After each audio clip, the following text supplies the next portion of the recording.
Hi hello good morning मु Kajal happy Mahashivratri all of you.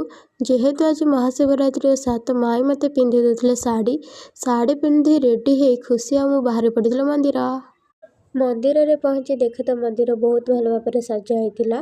तो आम भोग कलु दीप जलिलु तापर घर को आसी देखे तो कान्हा आमर एमती चगला होपर मो भोग सजाटी समस्त को देइथिली।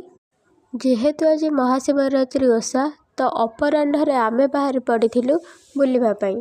सब वर्ष परी ए वर्ष भी मामू माई और मु बाहर पड़िथिलु बेलेश्वर मंदिर रे पहुँची प्रथम आमे हनुमान को पाखरे दीप जलिथिलु तापर परी आमर खाइथिला आइसक्रीम खाई सारा परे मंदिर अन्न प्रसाद खाइथिलु तापर किछि समय बुलिथिलु भिड़ भितर रीमा और सिंदीति देखाले परी आमर एठी जिद्दी करिछि जे से जंपिंग डोली खेलिबो बोली। जेहेतु से जिद्दी करछि तो आमे ताको नै जाइथिलु जंपिंग डोली पाखकु। परी आमर जंपिंग डोली रे बहुत सारा मजा और मस्ती कला। परी को खेलिबार देखि कान्हा भी जिद कला जे से भी खेलिबो बोली। जेहेतु से छोट पिलाटे ताको केवल धरिकी ही जंपिंग डोली रे खेलैलु तापर आमे लस्सी पीलु आमे पीबार देखि कान्हा भी पीला तापर आमे पांडा और गरिला को देखिलु बहुत सारा मजा और मस्ती कलु। वीडियोटा केमती है निश्चय कमेंट रे कहिबे। रहिली टाटा।